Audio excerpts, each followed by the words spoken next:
I kicked my brother out of the house because he did nothing and humiliated my disabled husband. I, 28F, know what I did sounds terrible, but I need you to hear me out. I kicked my unemployed brother, Jacob, 24M, and his pregnant girlfriend, Taylor, out of my house after they insulted my disabled husband, Ethan, 28M, who has been recovering from a life-altering accident. Jacob is the youngest in our family and the only son. If you grew up in a traditional household, you might already guess what that meant. He was spoiled rotten. Our mom practically worshipped him while my older sister, Naomi, and I were left to fend for ourselves. Our father passed away when Jacob was still in high school. After that, our mother decided that Naomi and I should take responsibility for his education. She reasoned that our dad had covered our tuition before he died, so now it was our turn to do the same for Jacob. For the record, I make decent money, not rich, not struggling, but definitely working long hours to maintain financial stability. I'm a medical resident, which means my life consists of insane shifts and near-constant exhaustion. Jacob's college tuition wasn't exactly pocket change, but my mother made it clear that refusing would make me a terrible daughter.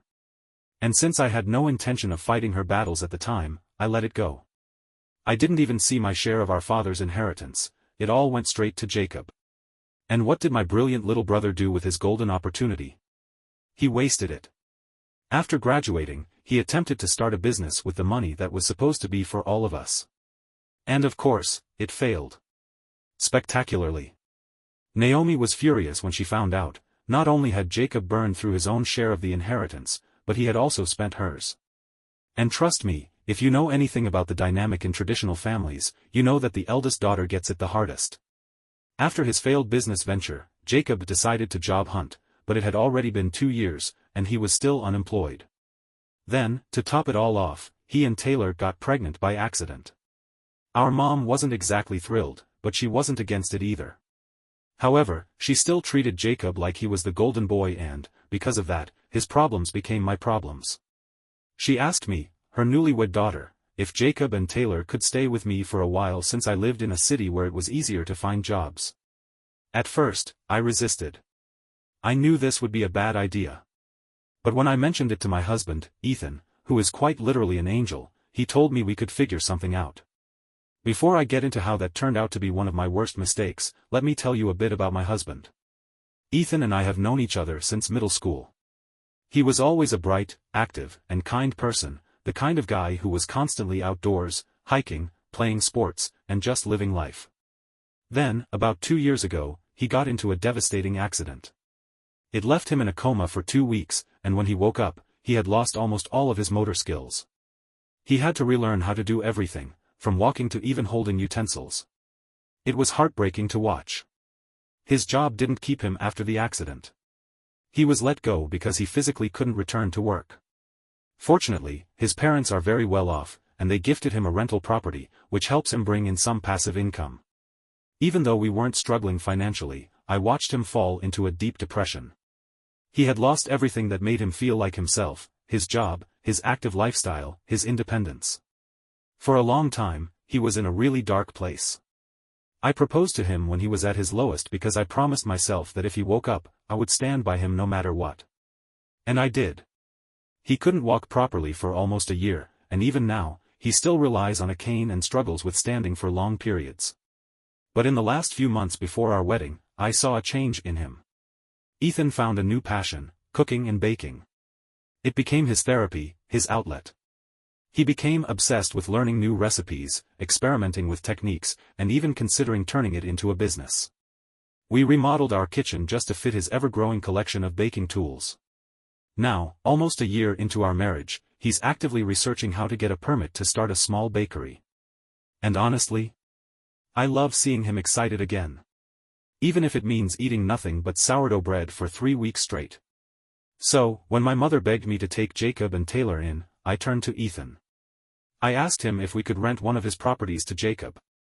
Ethan, being the generous man he is, said that while the properties weren't exactly suitable for a couple expecting a baby, he would look into remodeling one. Jacob and Taylor could move in once it was ready, and they wouldn't have to pay rent until Jacob got a job. In the meantime, Ethan suggested they could stay in our guest room upstairs. I should have listened to my gut feeling that this would be a disaster. They moved in just before Christmas. At first, everything was fine. And then I started to notice the little things. Like how they only washed their own dishes, but only small ones like plates and glasses. Pots and pans. Those were magically left behind for us to clean. Like how they raided our fridge and pantry but never restocked anything. Like how there were days I didn't even get a bite of Ethan's baked goods because they'd eaten the ones he specifically set aside for me. Like how, after coming home from back-to-back shifts at the hospital, I would find piles of dishes in the sink that I knew neither Ethan nor I had used. They never vacuumed their space upstairs. They never took out the trash, even though they filled it to the brim. And what really pissed me off? I often helped Ethan with chores when I had time. But I saw him limping around with his cane, taking out the trash alone while those two sat around doing nothing. I didn't expect them to clean the entire house, but for God's sake, at least clean up after yourselves. That's when I finally confronted them. I tried to keep my voice even, so I just said, "Jacob, you're never going to find a job if you can't even take out the trash. And Taylor, I know you're pregnant, but you can still wash the dishes you use. You both have hands. You can clean the cooking utensils you use. It's called teamwork." They begrudgingly agreed to do better. And to be fair, they improved slightly. They started washing all their dishes now. They just never put them away. But hey. Progress, right? At least, that's what I thought. Until Lunar New Year came around, and everything fell apart. Lunar New Year is one of the biggest holidays in our family. My mother and older sister, Naomi, were coming over, and I wanted to make sure everything was perfect. Ethan, as always, was excited to cook. He had been planning the menu for weeks and spent days preparing different dishes. I did my part by cleaning the entire house and making sure there was space for my family to stay. That's when I noticed something disgusting. The entire second floor, where Jacob and Taylor had been staying, hadn't been vacuumed in weeks. There was dust everywhere, stray food crumbs on the carpet, and a musty smell that made me want to gag. I had no idea how they could live like this, but I wasn't about to let my family step into that filth. So I vacuumed it myself. I was already irritated by this, but I told myself to let it go. It was just for one night. After dinner, my family would leave, and I could go back to ignoring my brother and his girlfriend as much as possible. I should have known things wouldn't be that easy. Jacob and Taylor didn't even bother coming out of their room until our family arrived. They strolled downstairs like they hadn't been freeloading for months and acted like they owned the place. We exchanged greetings, gave my mom her New Year's bow, and sat down for dinner. That's when everything went to hell. Jacob, with the confidence of someone who has never worked a day in his life, casually remarked, "Ethan, don't you think it's time to get a real job now?" The entire table went silent. Naomi's eyes widened. My mom looked mildly uncomfortable, but she didn't say a word. Ethan just gave Jacob a polite smile and continued eating, but I could feel the anger boiling under my skin. Jacob, apparently oblivious to the tension, continued. "I mean, I get that you had a tough time, but you can walk now, right? I'm younger than you, and I'm busting my ass trying to find work." Bust his ass? This man had been job hunting for 2 years while mooching off his family, eating my husband's food, and leaving all the housework to us. And he had the nerve to say this in my house? I clenched my fists under the table, but before I could say anything, he added the infamous phrase that every idiot loves to use before saying something awful. "No offense." Then he went on. "Cooking is kind of a weird hobby for a guy like you. You're a big dude, shouldn't you be doing something more?" "I don't know, masculine." Taylor, clearly feeling bold, giggled. "I've actually been meaning to say this. Ethan, you're honestly more feminine than I am. You do the cooking, the cleaning, and honestly, you do it better than me." She laughed like it was a joke, as if she hadn't just insulted my husband, the same husband who had been feeding her ungrateful ass for months. And then, as if that wasn't enough, she kept going. "Jacob and I were just wondering why you're still at home all the time. I mean, it's been years since your accident, right? Aren't you worried Ellie's going to get tired of it?" That was it. That was the final straw. Even Jacob looked a little uncomfortable at what she had just said, but instead of shutting her up, he tried to backpedal. "I mean, we only said it like, once or twice. It's just something we were thinking about." That was when I snapped. I pushed my chair back, stood up, and grabbed both their plates. pack up your stuff. You're leaving. Silence. Complete and total silence. Jacob blinked at me like I had just spoken an alien language. Taylor let out a nervous laugh. Ellie, come on, you're not serious. Get out. Taylor looked at Jacob, waiting for him to defend her, but for once, he was smart enough to keep his mouth shut. That was when my mom decided to step in. Ellie, don't you think you're overreacting? They didn't mean anything bad. Their comments weren't coming from a bad place. I stared at her. They just implied that my husband is useless, made fun of his disability, and suggested that I'd leave him because of it. But sure, Mom, tell me more about how they meant well. Mom sighed and shook her head, as if I was the one causing problems. Ethan didn't even seem offended. Why ruin a good day over a couple of harmless comments? I turned to Ethan, my heart breaking because I knew, he had been hurt, but he wasn't the type to show it. He just smiled at me and shook his head, silently telling me that he was okay. That only made me angrier. I don't care if he's offended or not. I am. And this is my house. I grabbed my car keys and shoved them into Jacob's hand. Take my car. Just get out. Naomi, bless her soul, stood up immediately and said, I'll take them to a motel. She ushered them out before they could argue, giving me a knowing look before leaving. After they were gone, my mom sat at the table, shaking her head at me like I was some kind of disappointment. I ignored her. Instead, I turned to Ethan. Why didn't you tell me they were saying things like that to you? He hesitated before shrugging. It didn't bother me that much. Bullshit. I pressed further. Ethan. He sighed, rubbing the back of his neck. They mostly said it when you weren't around. But it wasn't that big of a deal. I just ignored them. I could feel rage boiling inside me. My own brother and his girlfriend had been insulting my husband behind my back, and he had kept it to himself because he didn't want to start a fight. I felt sick. I was even angrier at myself because, looking back, should have known. I should have seen the way Ethan always smiled but never engaged with them. The way he never defended himself, not because he agreed, but because he didn't want to deal with it. I should have done this sooner. My mother eventually left, muttering something about me kicking out my poor, struggling brother and his pregnant girlfriend. I didn't care. The only thing I cared about was making sure Ethan knew that I would never let anyone treat him like that again. And I meant it. After Jacob and Taylor left, I felt relieved. But at the same time, something inside me wouldn't stop nagging at me. Had I gone too far? Was I overreacting? Even Ethan, the man who had been insulted and disrespected in his own home, told me I might have been a little harsh.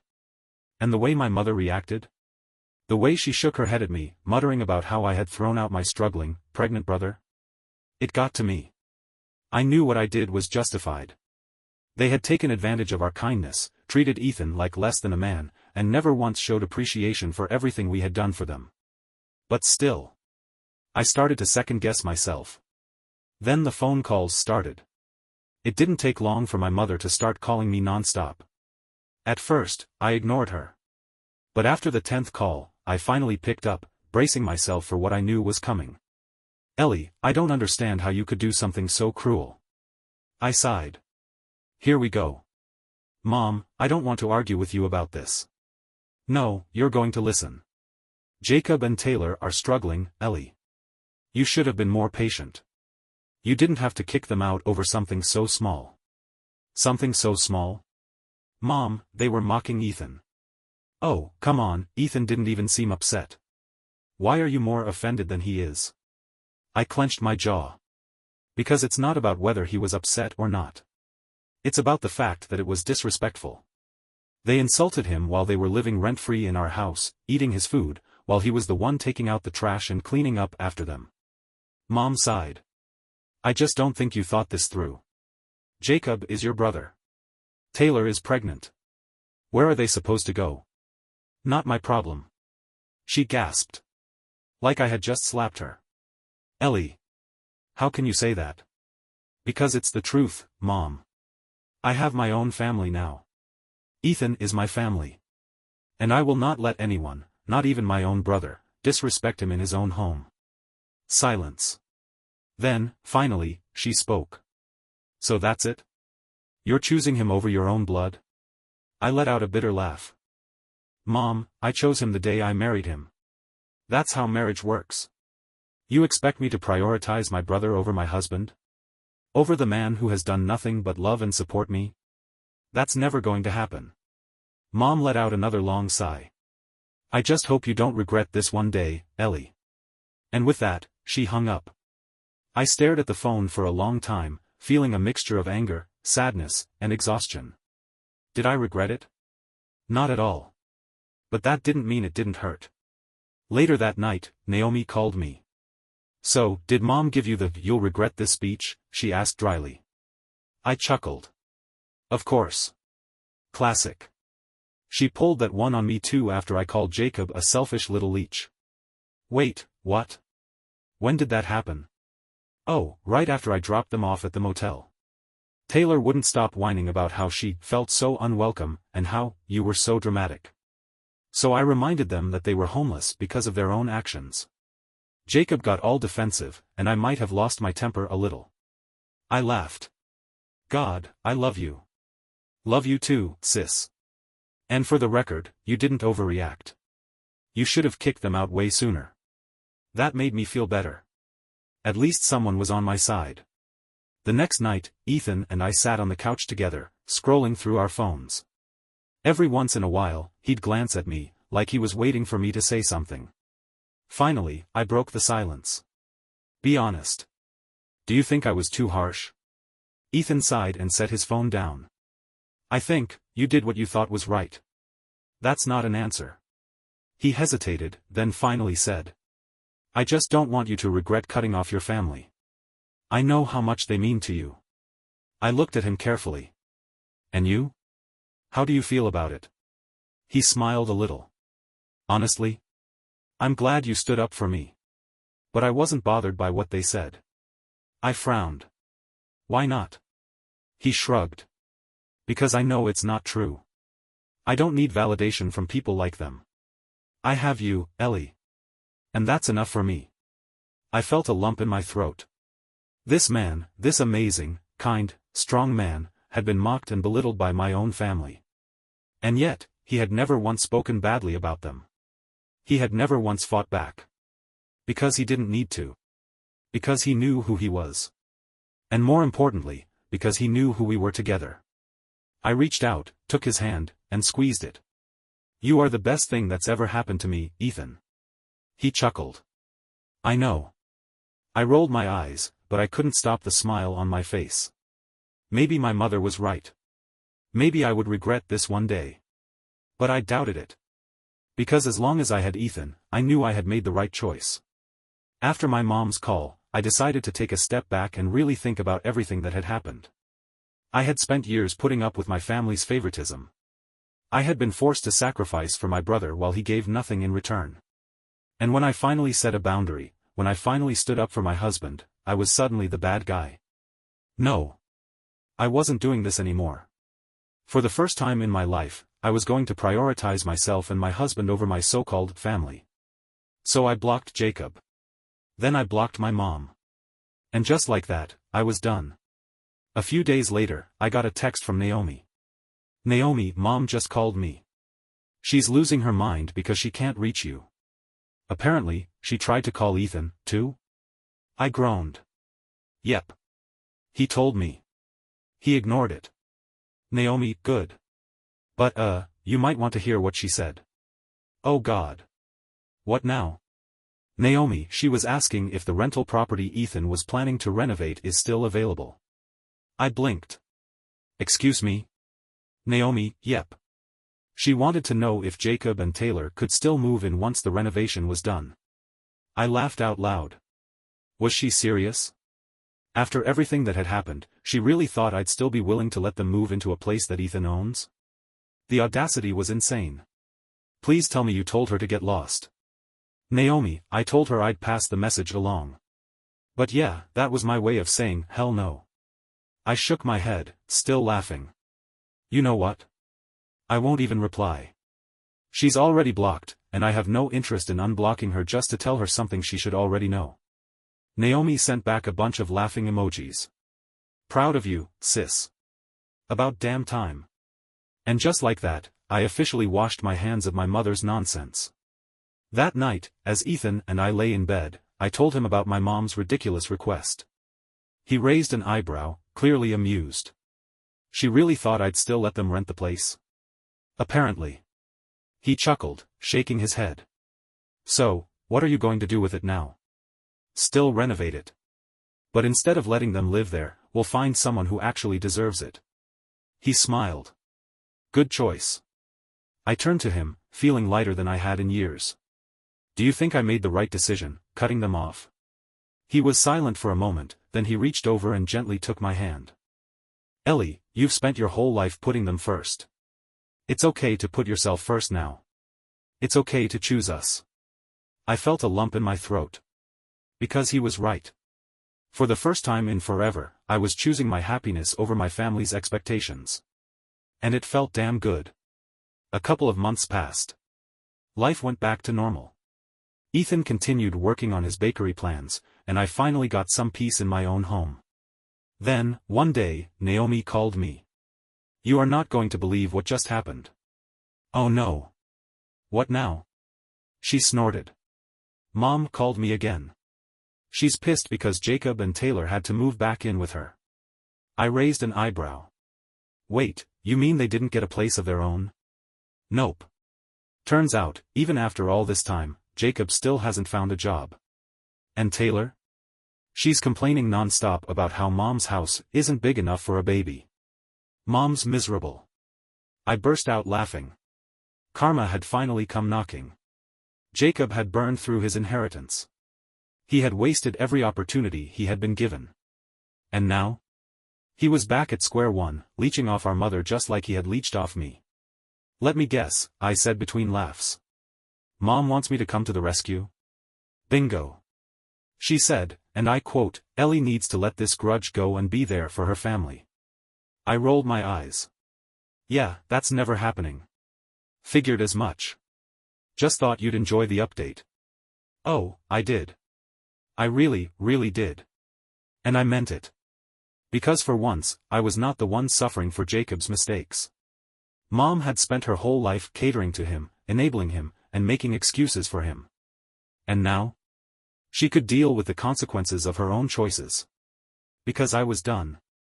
Forever. Final thoughts. Sometimes, we're taught that family is everything. That we're supposed to forgive, forget, and always be there for our relatives, no matter what. But the truth is, family is not an excuse for abuse. Jacob used me for years. He took and took and took, and when I finally told him, no, he mocked my husband to try and make himself feel better. Mom enabled it. She let him take advantage of us, and when I put my foot down, she tried to make me feel guilty. And for the first time in my life, I refused to let them manipulate me. I chose Ethan. I chose myself. And I don't regret it for a second. Thank you for watching the video, like it if you watched the video to the end and don't forget to subscribe. Have a nice day.